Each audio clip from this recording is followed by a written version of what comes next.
Welcome, everyone, to another episode of the Author to Author Show with Domenico. Remember, this is a space where we dive deeper than just words on a page. Here we uncover the thoughts, experiences, and creative journeys that shape some of our most impactful stories today. We want to thank first to John Calia, who was the guest of our first episode. What an amazing premiere. And today, we have a super guest as well, Stephen Thomas, who's the author of Catholic Joe, the first book in what promises to be a riveting series. His novel is an action-packed, faith-driven thriller filled with twists and turns that will keep you on the edge of your seat. In Catholic Joe, we meet Lieutenant General Joseph Salvatore, a complex man who's as deadly as his compassion.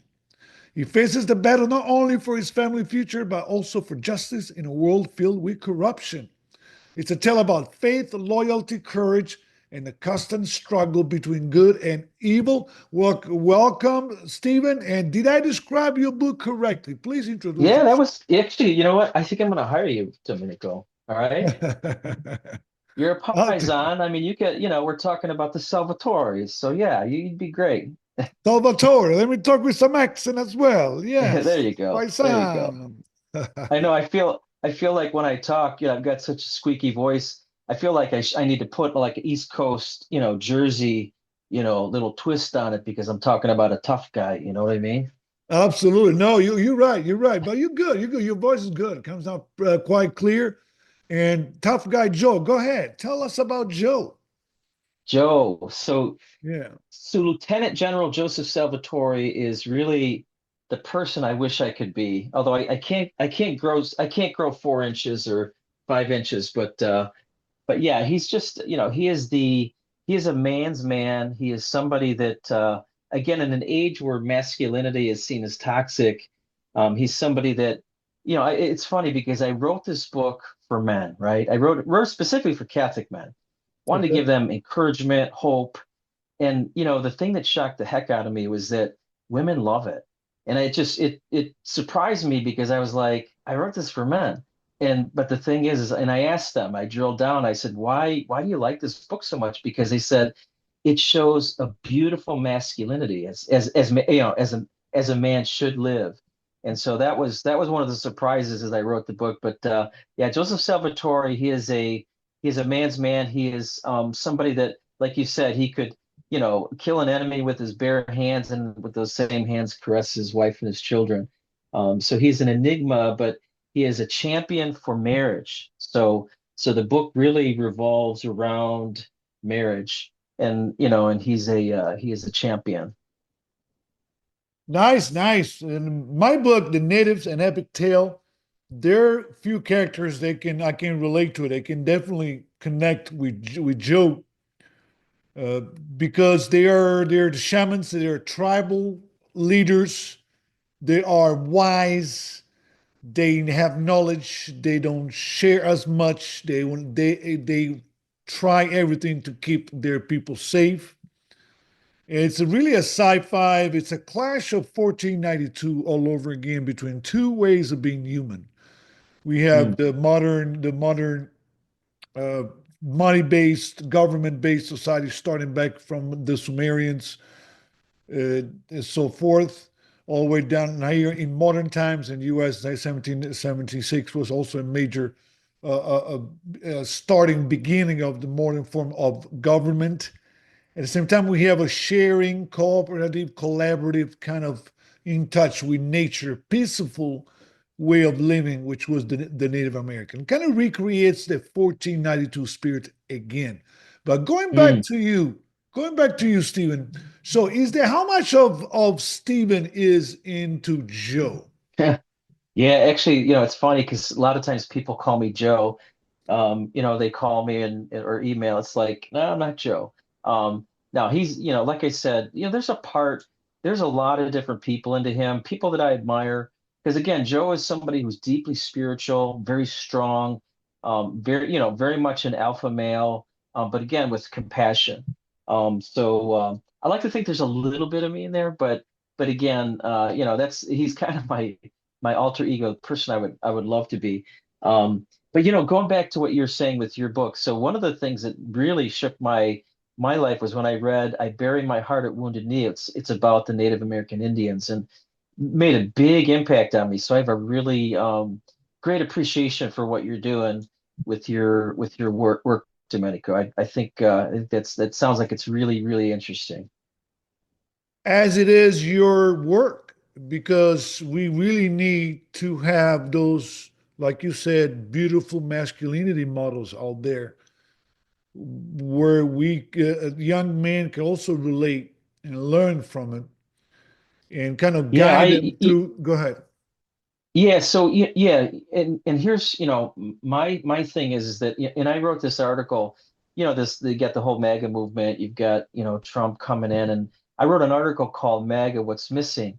And the thing that's missing is you've got to, if you want to make America great, you've got to focus on the family. We've got to fix the family. We've got to fix marriage. We've got to fix, again, that's the cell of society. And if the cell of society is cancerous or corrupt, you're never going to have a strong society or strong culture. That's what I love about, the Italian culture, the Hispanic culture. You've got, very strong families that are in place, and and again, that's kind of the drumbeat that goes throughout the book. But no, there's a lot of interesting things in the book, and I don't know if I don't think I told you this, but so I wrote this book after I walked across the United States. So I walked with a small group of men.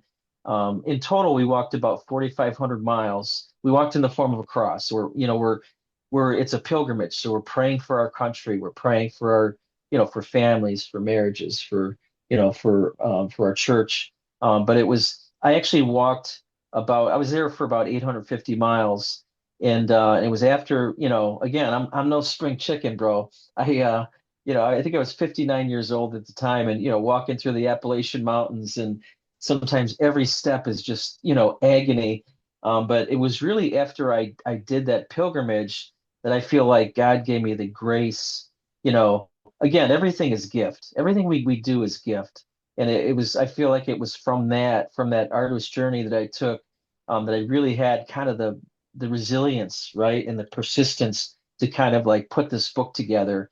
And it's been a great blessing to a lot of people. I've had people come up to me, they say that it's changed their life, that they really started looking at their faith different, their family different, their wife different. And that's what I want. I mean, that's, the reason we write these books, right, Domenico, is Yeah, we want that's to what I wanted to we want ask to get you. inside. Yeah. Why? Why did you write this book? Go ahead. Yeah, I mean, there are a number of reasons, a myriad of reasons, but one of the main reasons is, we want to get inside people's hearts. We want to bring about a, kind of a catharsis, a change, a conversion, towards something better. And the reason I wrote it for men is I felt like they needed a sense of hope. They needed a sense of kind of shine a light on what does it mean? How do I live my life? What does it mean to be a man? So really it's about giving them hope, but also lighting a fire under their butt. So the tagline on the book, it says, "What can one man possibly do?" And when I say what can one man, I mean what can one person possibly do? Um, and the question that wasn't so it's not really a question, it's a challenge, because everybody has a part to play in this. Again, we go through life, right? And it goes fast. I mean, I'm 62 years old.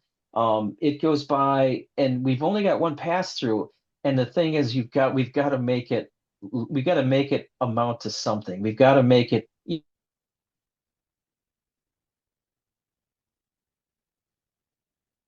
Yes, absolutely. Stephen, are you still there? You touching so many points, Stephen. Hopefully, I didn't lose you. Hope you can come back. Going back to You your, know, yes, go what's ahead. that? I lost you for a second. Go ahead. Yeah. So anyway, I but those are the main reasons. Domenico is yeah, really, again, I want to enlighten people. I want to take them inside of themselves, their hearts, and I want to take them inside of the heart of God. I want to show them that God is good, that He, that there's, he's this intense loving Father. And so that's, that's another reason that I wrote the book is to bring them to a better place. How about you? Why'd you write There's your book? so many, yeah, there's so many points you touched on that we could elaborate. Definitely, there's a common thread from also from the first, from my premiere, about resilience and suffering, the good suffering, those challenges Yeah, that form us, those challenges that make us appreciate, those challenges that they shape our character and our personality. right. I believe your journey was amazing. It was very spiritual. It was very in touch with nature. I mean, walking through the whole country is Oh something yeah. It remarkable. was cool. It was cool, man. It was, I, yeah, I could tell you stories, Domenico, about, I mean, I know. we would leave early in the morning and We should write not another book knowing. on that journey. You should definitely Oh, write a book on that well, journey. maybe, Yeah. but no, I mean, we met so many people. And again, when you walk throughout the United States, you realize people are good. 90% of the people are just good. They're solid, they're down to earth, caring people. But we don't see that in the media. We see a lot of just a lot of the bull crap and stuff. But I got to see, at grounds level, Yeah. the people are good, and I really enjoyed meeting the people. We had some just great experiences, just saw some of the most beautiful, spectacles that you could imagine. I saw a bald eagle fly over as I'm on this huge um, bridge going over this gorge and this river. I look up, I see this bald eagle flying right over my head, and I just thought, wow, this is awesome. That's amazing. Yes, most of us are good. Because we are good in nature. We are good in nature. Yeah. Unfortunately, the system doesn't sometimes doesn't highlight that aspect of us as human beings because we are results of collaboration. We Hmm. are it's in our DNA to work together, to Right. empathize, to help each Right. other. That's why we are writing books, right? Because we have that drive inside that everybody has. But Mm. sometimes few of us have lost their way, have lost their soul a little bit. Even Right. now, I mean, to me, I'm always working on myself as well. That in one of my articles, I upgraded Darwin. Darwin's Hmm. it's a little upgrade, a little different view of his theory. He mentioned that he said that the drive for human beings is competition. I'll say, and many others are saying now, it's the drive is collaboration. It's a Yeah. collaboration of mutualism. But I mean, a 5 years old can see that in nature. You see a flock of birds, you see organism collaborating everywhere in the world. There are 10 millions of species. They all collaborate, working together, except for some solitary organisms. So there you can see that in nature as well as within our body. Within our body, Yeah. we are results of our collaboration. We are results of billions and millions of cells that work together, bacteria that work together, organs that work together. So we are Hmm. not in isolation. We are kind of all Right. we are kind of all connected. No, And you're right. I mean, that's a very Christian concept too. It's yeah, community. I mean, let's face it, the communion of saints. So, we believe yes, that when we yes, die, we go to absolutely, heaven yes. and have Great that connection. perfect, yeah, that perfect community, right? St. Thomas Aquinas says, what drives human beings is a desire for happiness. And that, you would say that everything we do is, we do because we think we're going to find, some source of happiness. But no, I like, you say collaboration, I say communion, but yeah, it's the same thing, same bucket. It's the same thing. It's the same thing. There's a lot of commonalities, and that's why religion is important more now than ever because you really find the values, their credos, their Mhm. thinking behind, their talk about it, their soul, the soul talk, the non materialistic kind of reality we living in. But we do have a soul, Right. and that brings us back to Joe. Then Joe, in your book, Joe kind of carries all these values and has to fight corruptions and other in other challenges. Correct, Stephen? Yeah. So he, here's how it starts. So again, he comes from a good, solid, loving Italian family. So he comes from a large family. His youngest brother, Vinny, finds out that he's going to get a divorce. And again, Joe can't fail. He can't understand how that could happen because he had such a beautiful example in his family. So he flies out. He gets woke out of the military before that. So then he flies out to see his brother in Las Vegas, and like two good Italian brothers, they fight, right? And by the time they're done, they're hugging each other and telling each other they love each other. And but he just wants to find out why, what happened. How could this happen, man? I mean, you know how important marriage is and family, and so he kind of peels the onion with his brother. And again, there's a lot of twists and turns. I had a big time like book reviewer take a look at it, and he said it's like a Catholic Jason Bourne, Jack Reacher novel, like a Tom Clancy. But he's it moves really fast. There's a lot of movement, a lot of thriller. Edge of your seat. I've had multiple people complain to me because they lost sleep because they couldn't put it down. But it Wow, that's moves really amazing, fast, guys. You and better get this yeah. book. You better get Stephen's book because it sounds very entertaining.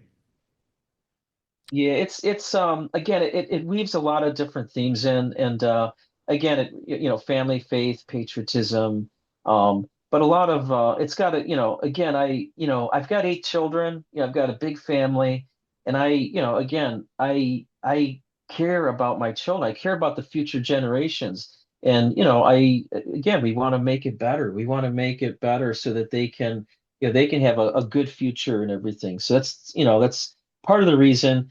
And so, I've like I said, I've had a lot of people, give me feedback on it, and I've got some controversial subjects in there too. So I don't shy away from the really tough conversation. So there's a chapter in there where Joe is confronted with a person who has same-sex attraction, and and I wanted there to be an open and honest dialogue between the church and the homosexual trans community, right? So I wanted there to be, again, not to shy away from it, but just to face it head on. And for both, again, if you have a hunger, if you feel like you're not, if you feel like there's something missing in your life, I would say get the book. If you're married, engaged, get the book because it talks all about the beauty of marriage, and why it's worth fighting for, right?